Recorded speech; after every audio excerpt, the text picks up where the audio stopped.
You've worked with over 250 clients. What's the biggest money myth you keep seeing that just won't die? I would say that this is a hot take. All right. Credit card points are a great way to live your life. Welcome to Everyone's Talking Money, where we get brutally honest about money, mindset, and making life richer. Dylan, I have to start with your journey because it's so unique. You went from literally running toward disasters and floods and wildfires to helping creatives run away from their financial chaos. So there's got to be a story there, but what connected those dots for you? Yeah. Out of college, I had about $600 to my name and I needed work. And right away, I very fortunately found online posting for disaster response work that was temporary. And what you may not know is that throughout the country, when there's a disaster that happens, the federal government sends out a workforce. They're on call. You just pick up your phone and they say, tomorrow we need you in Washington State. We need you in Florida. We need you so-and-so. You have bags ready and you go out. And I did that for about 5 years. I got sent to Hawaii, New Hampshire, Washington, D.C., all these different places where I would work 12 hours a day, maybe more. And then they would say, okay, we're right sizing this office now. We're not going to have an office of 5,000. We're dropping it down to 300. And I'd send home.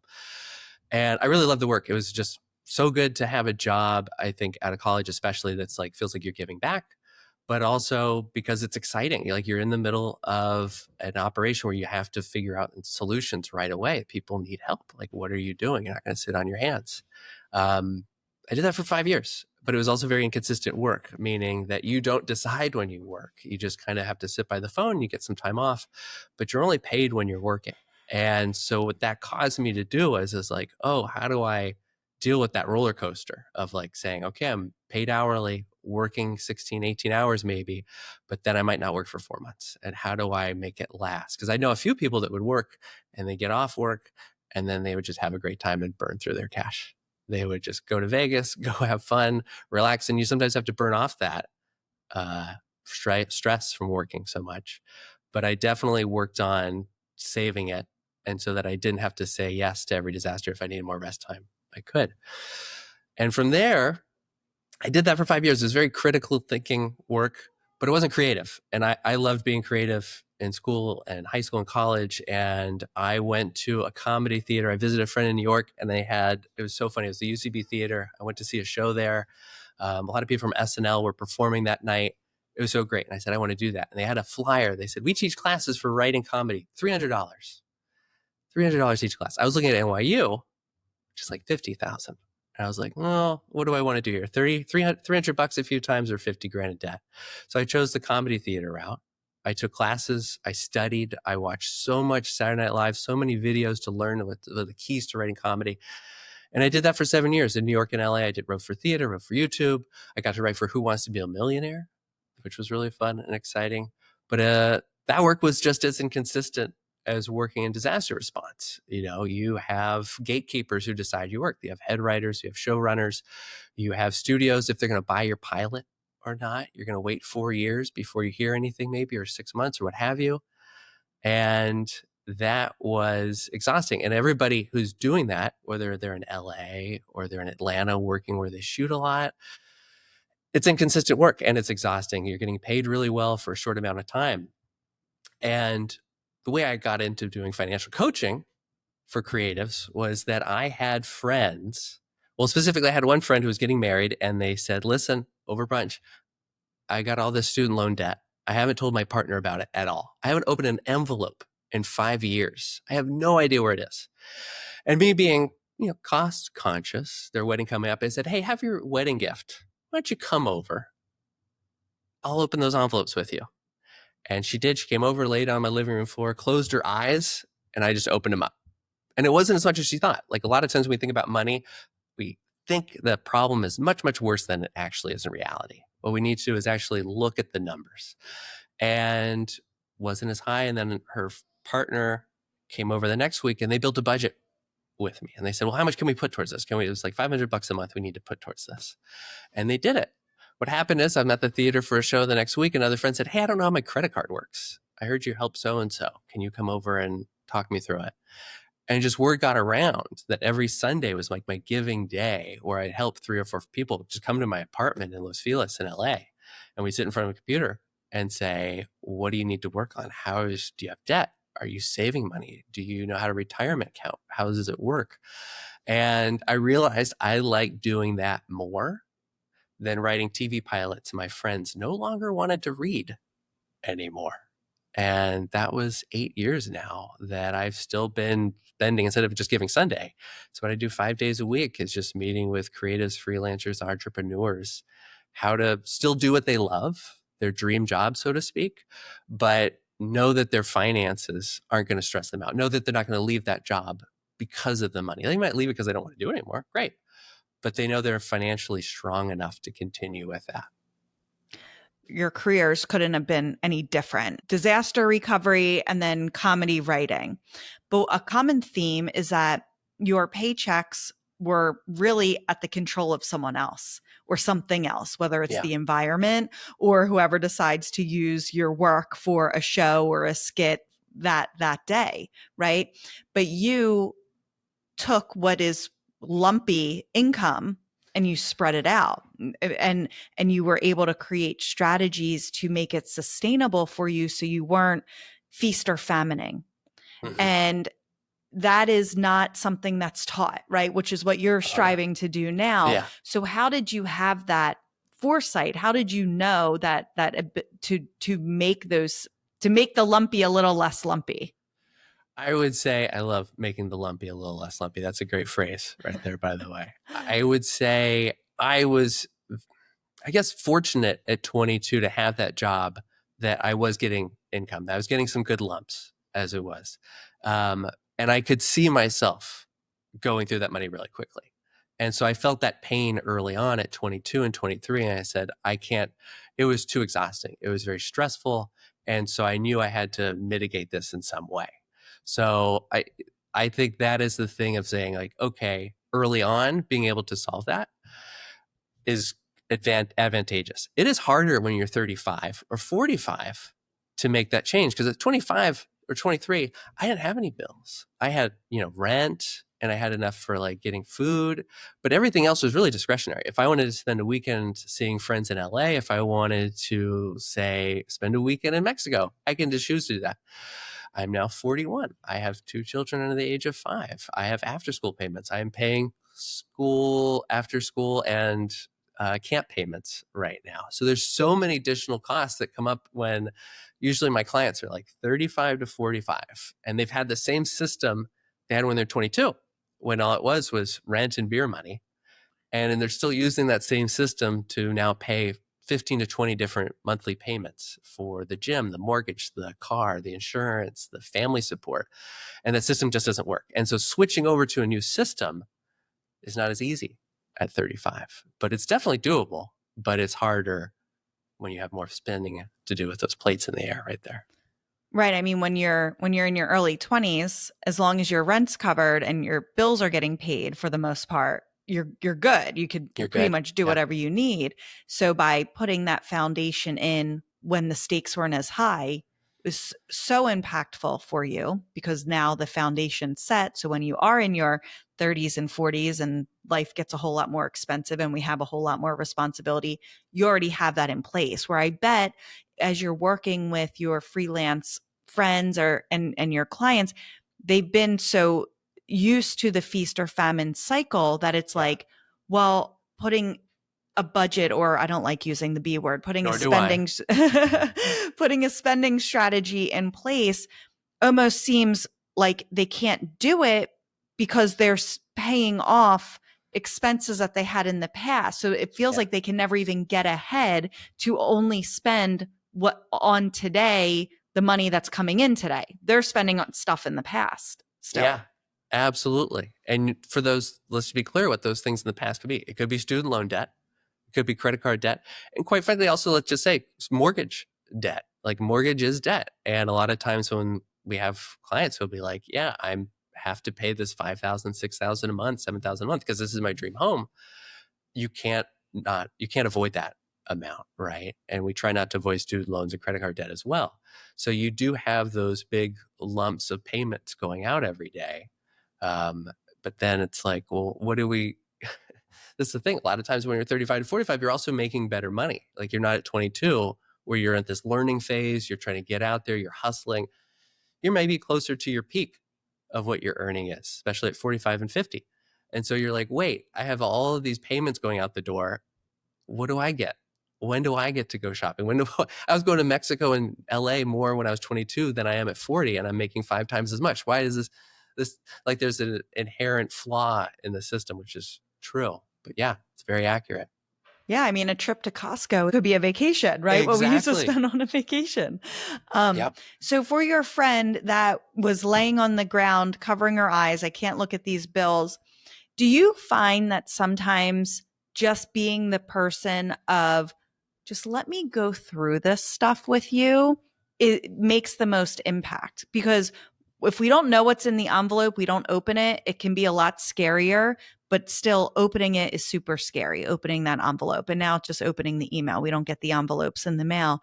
But were you that person just said, let me look at this and let me explain it to you? And like, I bet that was one of the biggest hurdles, was just them allowing you to open these envelopes. 100%. It's this is that point of like our brain makes it so much worse than it is, or we don't know how to address it if we do open it. So there's not a resolution. So we stop. We're like, well, I'm not going to open it because I don't know how to fix it.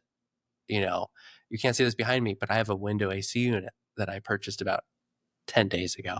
It's very complicated to install. So I have not taken it out of the box. It is sitting there because I do not literally, this is a literal metaphor. I haven't been able to put in the AC unit because I know it's too complicated.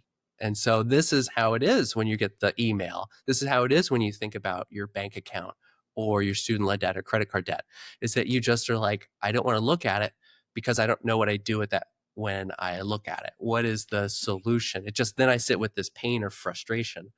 So absolutely, working with one-on-one clients, which I love to do, is that we share our screen and we say, like, okay, we're going to look at your spending together because A, it's probably not as bad as you think. And B, if you think it's bad, that's actually really, really good. Because if you think it's bad, that means you don't value it.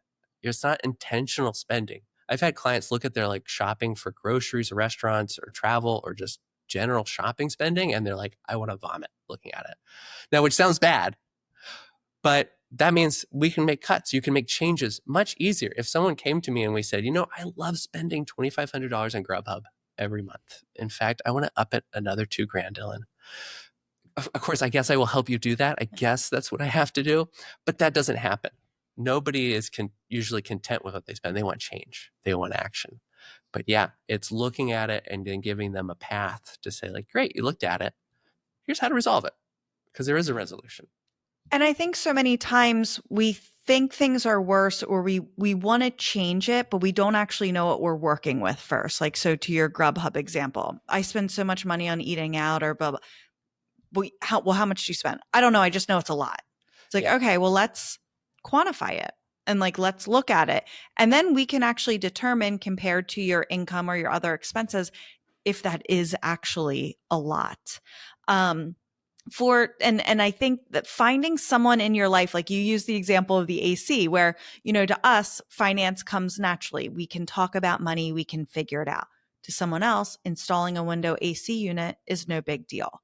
Oh, I can help you with that. Where if like you were out with some of your friends or your neighbors and you said, I'm struggling, I have this AC unit in my box, I can't do it.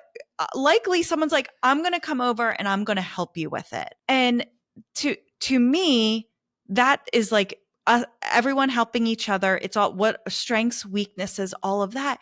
But people don't tend to talk about their weaknesses or what they're avoiding with their money. They'll talk about it 100%. with Yeah. everything else. But if Yeah. you compare installing your AC unit versus opening an envelope of your student loans, it's kind of the same thing. I don't know what's in store for me.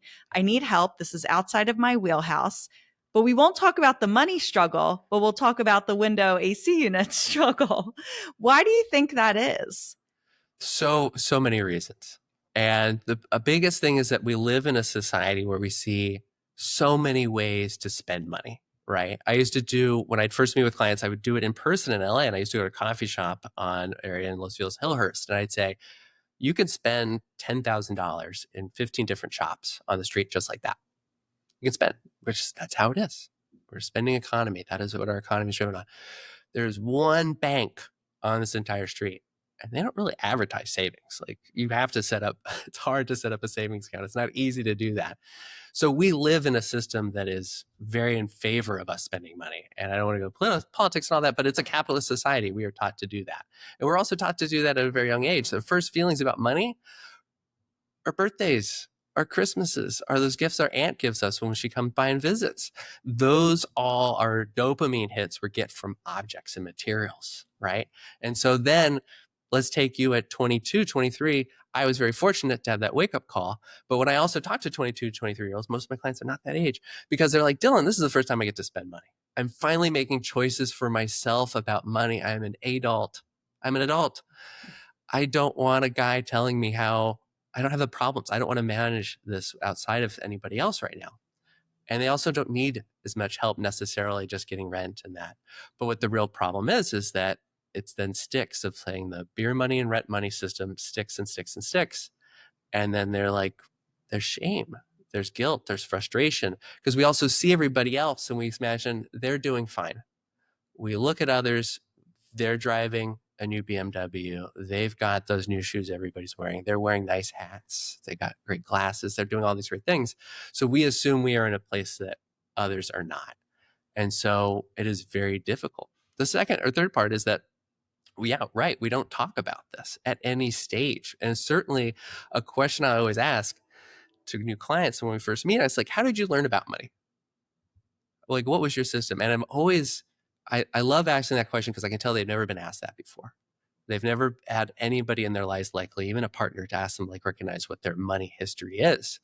And they have to think for a second. But actually, after that second, they know exactly where they got it. Either from their parents, seeing them fight about it, seeing them, maybe one person manage it and the other person doesn't, or they didn't learn anything at all, which is literally the answer probably 90% of the time. Like, we do not hand this off.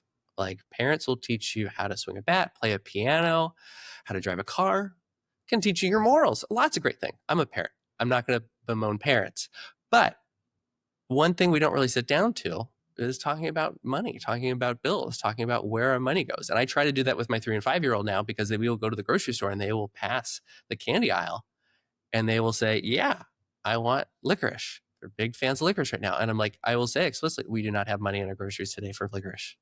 Let you understand that there are limits. It is not an unlimited amount of money. It's finite. And so if we did more of that, we'd be in a better place. But definitely it is the role of society and it's the role of our own household that kind of drives us to try to discover all these things on our own, which is so, so hard. When you're working with creatives, I mean, creatives and finance, like, that does not go together, right? They're two different sides of your brain. So do you often work with clients that are like, I'm just so happy I get to do what I do. I don't care about money, or it feels wrong for me to care about money or even to have this conversation with you? That's such a great question, by the way, because there's that question of like selling out, right? Right. It's kind of in that vein. And definitely that does exist, because it's like, I just want to do that for the art. And I'll say a place that it exists often is, I'll just say this briefly, there's a very big slowdown in Hollywood right now. I heard recently that in writers' rooms alone, it's a 47% drop in just writers get working in the city compared to even just last year, I believe. And what that means is that writers, actors, directors, editors, all these other folks have to find other streams of income. And for a lot of people, it's teaching their skill set, saying, listen, I'm really great at putting pitch decks together for studios and executives. I want to teach other people how to do that. Or I'm a director. I want to teach people on their first set as an AD or whatever, how to do this. And they feel uncomfortable selling their skills. They feel uncomfortable saying, like, well, I don't necessarily believe in myself, or I don't know if I can really do this. How do I monetize it? It feels strange to monetize this. And so that is where a lot of that comes from, of being like, I don't know how to make it as a business, because the business side seems corporate. Like if I'm telling people how to be a better actor or a better writer, that seems like I'm not just being a writer being paid by Disney or Fox or what have you. So that is where that problem comes about. And it is a muscle that has to be built. It seems like also in Hollywood, an actor used to just be an actor. Mm-hmm. Now they're selling body lotion and dry eye drops, right? They have makeup lines, they have all these things. And it seems like with creatives, because you mentioned there's a drop in how many people are in a room, there's budget cuts, there's all of these things. It now seems like if you are in that industry, you almost have to have a side hustle just to survive. Yeah. Yeah, I think so. I think that is because the question survive is the right word, because I think when people think about being creative or freelance or entrepreneur, especially creative, if like you're a TV writer, you're probably signing up to be a TV writer for 30 years. Let's be honest. You're not going to pivot again at 50 and say, you know what, I'm actually a dog trainer. That's fine. But if you want to do that, this is a career you're going to have till you're hopefully maybe 60, 65, or 50 if you're doing really well, maybe. And you can afford to exit. But what it is that you have to think of this as, and this is tough at 25 and 30 and 35, to be honest. This is a career I want for 30 years. There are going to be low periods. I've worked with a lot of people who will come to me and being like, I just got my first directing job, or I'm directing 3 things for Netflix, or I'm directing this thing for Hulu. I'm going to make all this money. It's like upwards trajectory because we can have one beautiful year. And then there can be this belief and hope and optimism that it's like, great, I'm on the gravy train. This is the new normal, but it is never the new normal. There's so few jobs that are like that now, even in the private sector. I've had clients who are in media, and I say to them early on, it's like, how confident are you in your employment? And it's like, well, I work in media. I don't know. Like this shuffles all the time. So you have to be ready for those downturns because they will happen. There is not a situation where they will not happen. If you're Donald Glover, if you're on SNL for 7 years, yeah, you have a pretty good chance you're going to be fine till 35, 45, 55. But that's the finite of it. So you do have to find that other way to, I would say, work and do something you equally love on the side. To just create some stability, I think. It allows you to do what you love, but not be I've done episodes in the past of like your energy, putting out your energy, where it's like if you're so starving for that job or to get the next gig, people can read that on you. Yes. Right. And Yeah. it gives off a vibe, whether you mean to or not. You're not trying to, but it's still a vibe. And that could turn off. And it's almost like having the other, side hustle or whatever it is, gives you some of the breathing room to pursue the jobs you want and not feel so I have to get this. I have to get this. Yeah. Yeah. Right. My motto, especially with my creative clients, so writers and actors, is like, I want you to never take a job that you don't want.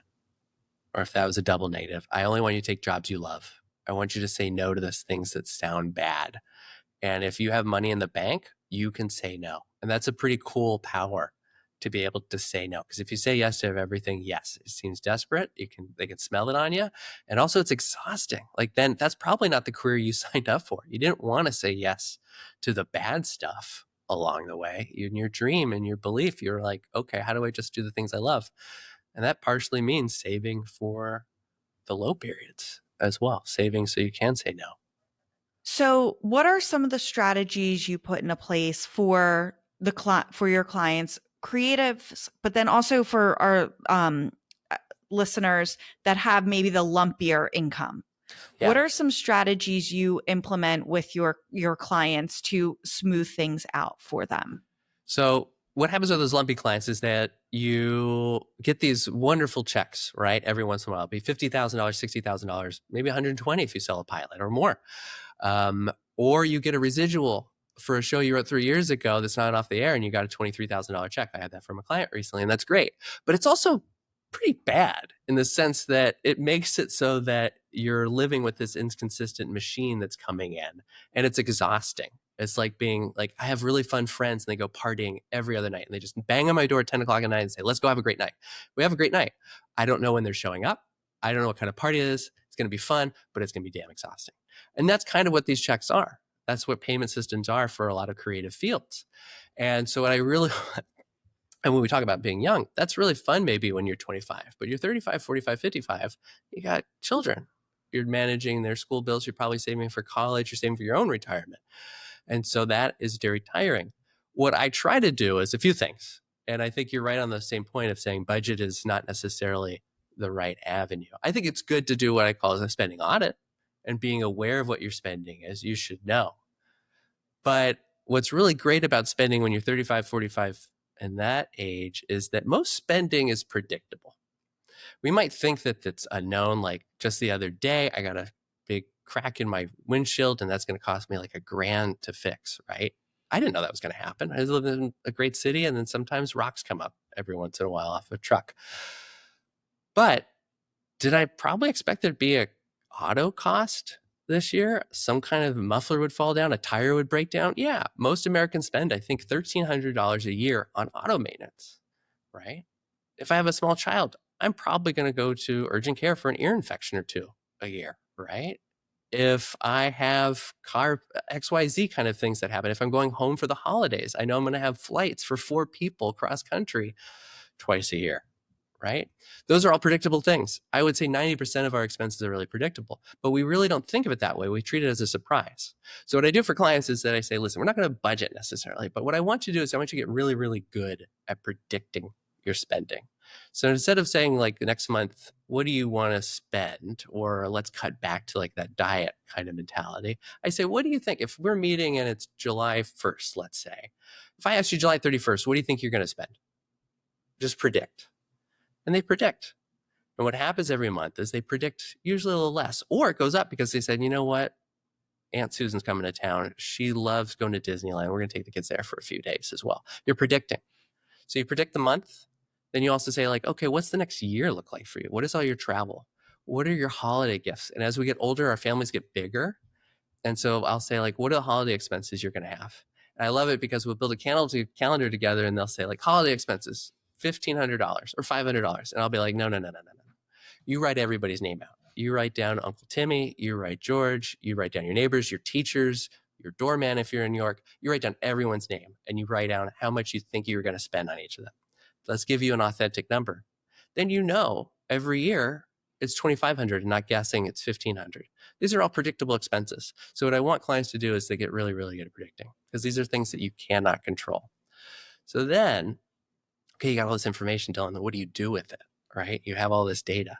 Well, these are expenses you are going to have. And a lot of times people come to me because they're like, Dylan, I don't love how much I spend on Amazon, or I go to Target 4 times a week for Target runs, or Costco is my second home. Some of that might be justified. Some of that might be intentional. But in reality, the other things that I just mentioned, those holiday gifts, those flights, that car maintenance, the house maintenance, right? If you own a mortgage, you should be putting aside 1% of that house purchase price aside for house maintenance, roof, window, termites, dogs, I don't know, raccoons. Those are things that are going to happen. So what you need to do is save for those incrementally. I just had a post recently on Instagram, and I was talking about all our camps. My kids are doing camps for the first time this year, and they're doing circus camp, art camp, nature camp, really great camps. I love camp life. I wish camp life was all year round, but it added up to, I think, around $2,500 this month. And so I said, okay, if I divide that by 12, if I put away, instead of having that $2,500 in February when it's all due, I set aside something like $210, or my wife and I split it. It's like $110 a month. I don't have to worry about it, especially for the holiday costs, because that's where people get hit. It's like $5,000, $10,000, $15,000. And that January credit card's so high. I say, well, wait, let's just divide it up. There's great online savings accounts where you can just automatically save for a goal and you don't have to think about it. You have at the end of November, maybe 10 grand or 5 grand or whatever you need saved up for those things. So let's smooth out your expenses. So when you get inconsistent money, you know where to put it. So in that situation, if you do have a check for $40,000 after everybody gets their cut, Uncle Sam, your actor, your director, excuse me, your agent, your manager, and everyone, then you get 40 grand. You look at those expenses you have coming up and saying, okay, which buckets do I need to fill? Which vacations do I want to fill for? Which fun things, what serious things do I have to? What is left can be Target. What is left can be going down to a nice store to get a facial. Stores don't have facials, but you know what I mean. You could take care of yourself, but you know the stuff that will come up and you have no chance of really changing it. You know those are covered. So let's remove that ambiguity. That's such a good point because, yes, we are knee deep in summer camp season, but we're paying for it in February. We have to pay for it then when you sign up. Or your car insurance. We pay for the 6 months because you get a discount. And we act like it's a surprise, but we know it's coming. I know every June and December I have to pay my car insurance, but I'm like, oh, it's here again. Like, but when we budget, we never think about those things. If I say to if I were to say to someone, like you said, well, how much do you spend, or what's your budget? We always just go to our necessities. Absolutely. Right? Yeah. House, utilities, groceries, maybe eating out once a week, something. We just do our bare minimum, and that's what we assume we spend, when that's obviously not accurate. But we never think of the big stuff that's lumpy as well.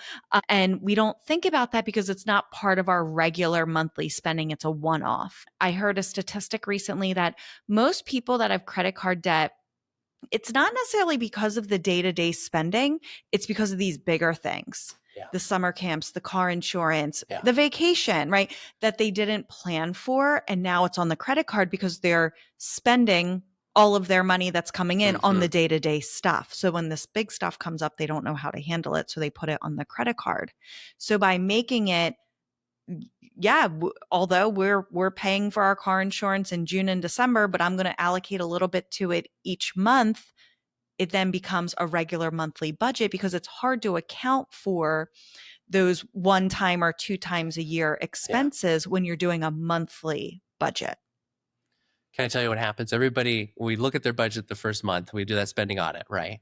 There will be a few lumps, the bigger expenses. Like they will have maybe contact lenses every 4 months. Maybe it'll be car maintenance. And they'll say, this was an unusual month, Dylan. This was a big spending month. And we look at the second month and it's like, well, we did go on a road trip and my brother needed some money. I passed him. But this was an unusual month. And again, I say that with no guilting them or shaming them, but they are recognizing, and I try to inform them, it's like every month is an unusual month when it comes to There's always expenses. something. You're not 25 anymore. 25, you didn't give money to your brother. You didn't have eye contact lenses. You didn't take all the family on a road trip. But now you've accumulated all of this life, which is amazing, but it keeps coming up. It will come up every month. And so you just have to acknowledge it. It's like opening that envelope. It is acknowledging what are the things every month that you will pay for and hopefully enjoy. So the advice is, one, be aware of those bigger things, those lumpier things, and spread it out. Allocate towards it every month, divide it by 12. You're paying a little bit towards it every month. And are we sticking that in a separate savings account? Are we keep leaving that in our checking account? Are we putting in that in our emergency fund? Where are we putting that 1/12 money? Great question. Because it's like, what is the means? The ends is having that money saved up so you don't have to stress about it. But where does it live? I never want people to put it in their checking account, because we put it in our checking account. Ooh, it is right there. It is tasty. It's like having money in Venmo that you can just spend on whatever. It's like by next to my keys, there's a few 20s right there. So it's like, ooh, easy money. There's no purpose to it. And that's what happens with checking accounts, and kind of what happens with credit cards a lot of times. So what we knew is we need to protect it. We need a lockbox. We put it in a savings account. Now, you could put it in your bank savings account, but I also think that's really too close, because you open up your app, your checking account's there, and just below it, about 6/10 of an inch, is your savings account. It's so easy to transfer it. So what I recommend is an online savings, high yield savings account. Right now, as we're doing this, it's usually getting about 3 or 4% interest, which is a nice, enticing number for people who are starting to save. I mean, you're getting that money back. A bank will give you 1/10 of 1%. And what it also does is and I don't get any affiliate links from this. I really like Ally Bank. Ally Bank is an online bank. It's FDIC insured. It's protected. But what it also does is it gives you buckets, and they call it buckets. You can Google Ally and buckets and find it. And what it is that you can have as many goals as you want for your savings. And I emphatically, for every client, we set this up where they have goals for their savings. Because when we spend money, there's intention, right? That's the idea of like spending with intention, being sure that you really want this. Every dollar saved also needs intention. There's no difference in that house. So we want to say this $50 I have every month is going towards student loans, or it's going towards college, or it's going towards Christmas or holidays. So then you know where it's going. Now, if you're like creative and you're getting a check for $40,000 and you're like, where does it go? I have a client meeting in a few hours. We're going to have that question answered. Well, we look at your buckets and we say like, okay, what percentage do we want to put that together for? So saying like, if you've got, let's for sake of numbers, $10,000 coming in, and we know that we want to put 20% towards a home down payment, 20% for an emergency fund when we're not working, 20% for car maintenance, 20% for fun, because fun can also be a savings goal. I think that was 80% and 10% for maybe vet maintenance, because that's the other thing nobody thinks about. If you have a pet, you are going to pay for veterinary costs in some way, even if you have insurance. Clients are always surprised by vet costs. So do not put vet savings. If you have a pet, from a hamster to a greyhound, put down some vet savings in there. So then you know you're saving for those things. Well, last thing I'll say about it, because I love talking about saving buckets, is let's say you change your goals. If you have a big savings account, a big checking account, you're just like, well, I can always find $300. I can always take out $1,000. I'm going to Disneyland. Let's take out $2,000 out of the 40,000. What does it affect? But if you have buckets and you say my vacation bucket's at 50, or let's say $500, but you need $2,000, you got to find that $1,500, and you have to make a choice. Okay, I'm taking this from vet expenses, or I'm taking this from retirement contributions this month. I'm taking it from XYZ. How do I feel about it? There's a choice. Too many times when we spend money, if it's at Target or Costco or Madewell or whatever, we're not making a choice. It's like, do I want it or do I not? That's the choice. And you want it. With savings, it should be like, if I'm buying this that's big, what am I saying no to? You can still do it, but I want you to ask that question. What's the most surprising lifestyle change you've seen in clients once they get their financial confidence sorted out? They think so early on, prospective clients will be like, am I the worst client you've seen? This is going to be so hard. And I think I'm a good coach. I've done this for 8 years. I've done it with hundreds of clients. But fortunately, and maybe I shouldn't say this, what it really matters is that I'm always excited, because once clients actually look at the numbers and address it, it's so much easier. It's so much easier than they thought it would be. Because look at these people. They're, and this is creative for freelance, or if you work at the DMV, you do a lot of hard stuff every day. You raise children, you support your family financially or emotionally. You do a job that has project managers. You have people that you report to, and people report to you. You drive to work every day through terrible traffic. You do a lot of hard stuff, but we cloister money as this idea is like, it's too hard. Can't do it. Problem is, you don't have a system in place. Once you have a system in place, you're like, oh, I do hard stuff all day. It's not that hard. I didn't know how to play the rules of the game, so it was so hard for 20 years. Once you have rules for yourself that you build out, that you really believe in, that you stick with, then it's just another thing you do. And I'm always excited to see that part. And it's like early on, they're like, oh, I thought this was going to be impossible, but it's just another thing I do, like I do every day. As we wrap up, you mentioned you've been coaching since 2017. You've worked with over 250 clients. What's the biggest money myth you keep seeing that just won't die? What's the biggest money myth? I would say that this is a hot take. All right. I'm not big on taking hot takes, that credit card points are a great way to live your life. And what I mean is that I've had plenty of clients who are spending too much every day and they don't like it. And they're like, well, we're putting everything on a credit card. And what a credit card does is that it makes it so that you don't spend your money. It's a loan every month. You're making future Dylan, future Bob, future Michelle figure out that bill. You're passing the buck to the next month. Instead, what I want you as a client or an individual, everyone listening, is like, if you spend money today, I want you to know if you have that in your checking account. You need to know you can do it. Even so that when you have those bigger expenses, like when your AC does break or you need to have a vet bill, I don't want to go on a credit card. I want you to say, oh, I have this covered so that I don't have future Dylan figure it out. But those reward points usually average out to the average American about $20 to $30 a month. And I want you saving 500. I want you saving 1,000 a month. I want that small ball. We can do so much more than $30 a month and free bags. Absolutely. I wholeheartedly agree. Whenever I hear, well, we have a strategy, we use this credit card for this and that for that. And it's like, it only works if it's paid off every month and you can pay it off every month. That's the only, but as soon as you have that 1 month where you don't Trips you pay it up. off and you pay the interest, it's not worth it Yeah. anymore. And is it really worth managing these cards for the points? And now so many places are doing a credit card surcharge. So if you use Oh, a yeah. credit card, you have to pay the 3%. And it's like, Mm-hmm. those points are no longer free. You're now paying for Oh, it. absolutely. So with that Absolutely. surcharge, so I wholeheartedly agree with that. Good. For your clients that they need to start, they need to think about retirement. How do we talk about that with them? Or if they're self-employed, what are your strategies around that? Not only do they need to manage having an inconsistent income, right, and saving for all of these, spreading out all of these expenses, but now they also need to save for something that is 20, 30 years into the future. How do we factor all of that into the plan as well? It's so hard for us to think of our future selves, especially in our 20s, 30s, and 40s, I think, because we have to be so present or work on so many problems. Like, there's so many, like, I think of my to-do list today, there's like 13 items I have to get done, including that AC unit. And so now you're thinking, like, how is Dylan in 30 years? How's he doing? I'm like, I can't think of that guy. I got to And figure out how to fix that. we also are not very nice to our future self, and we also think our future self can just handle so much more Yes. than what we really can. Yeah, my future self is very much a Superman who's able Yeah. to jump over tall buildings and accomplish 20 things on their to-do list every day.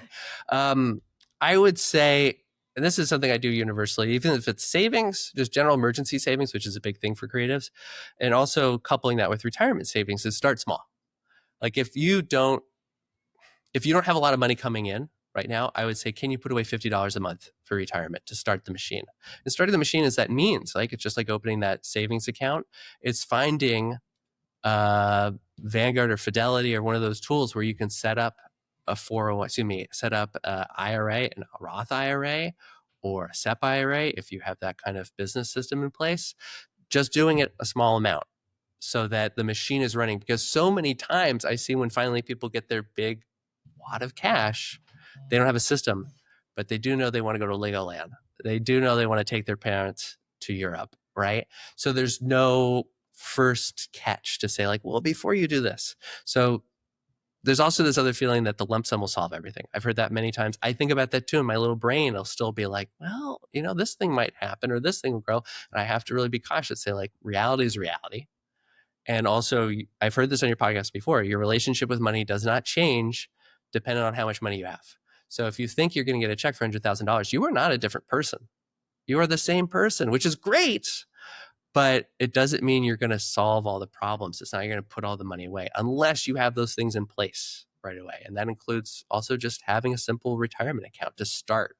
And if you find more room in your spending that you can add to it, do it. Future self will be so happy that you did it. So if you could say one thing to the 25-year-olds that are listening, that are getting their paychecks, whether they're consistent or inconsistent, what's something that they can do now that will be nice to their future self?